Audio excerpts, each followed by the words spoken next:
Well, good morning. Here it is. It's Thursday. It's January 13th. That's not Friday the 13th. No, it really wouldn't matter anyway.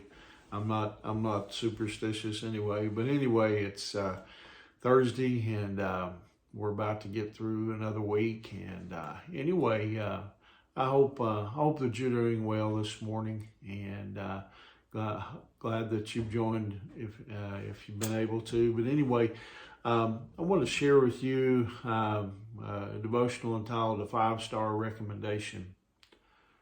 I want you to imagine someone, imagine if someone were, in a house that got caught on fire, and they rushed out to save, their own life, but they didn't, do anything to help the others who were still inside.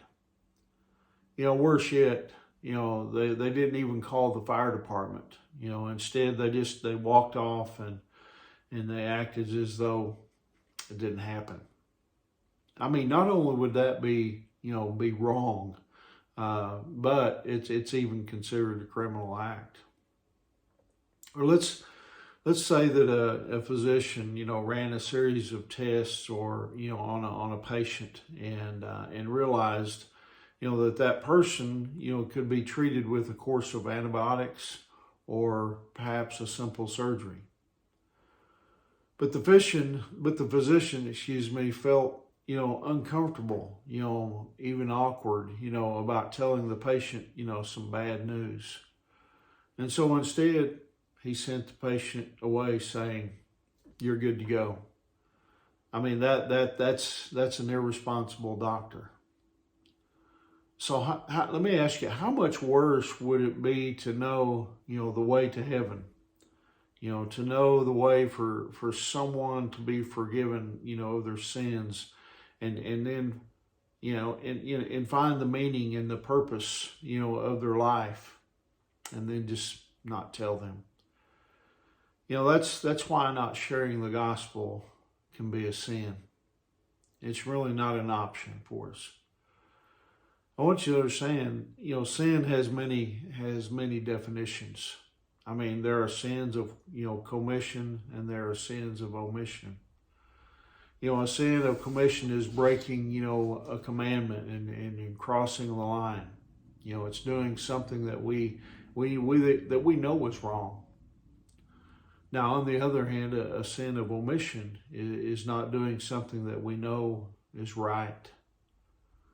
I mean, in fact, the Bible tells us in James chapter 4, verse 17, it says, "Remember, it is a sin to know what you ought to do and then not do it." Now, for a moment here, let's remove the words preach and evangelism, for just a moment, and let's put a different word on the table: recommendation. Now we make recommendations all the time. I mean, from restaurants, to the best products to buy. And when another person recommends maybe something to us, that carries weight with us. So let's take that idea, and let's apply it to sharing the gospel. You see, we're so many times, we're willing to talk about, hamburgers, the best restaurant to go to, the best soap to use, the best whatever. But the question is, are we willing to talk about Jesus? Are we willing to share the only hope that this world has, of finding out what life is about beyond this life? I don't know about you, but that really convicts me. That's one of the goals for me this year, is to share the gospel more than I ever have before. Even preachers need to hear this. Trust me. We need to hear this. Everybody does. Every believer needs to hear the same message. And we need to be willing to share the gospel with all people. And so I hope it encourages you. I hope that you realize by not doing something that we know is right, that is a sin.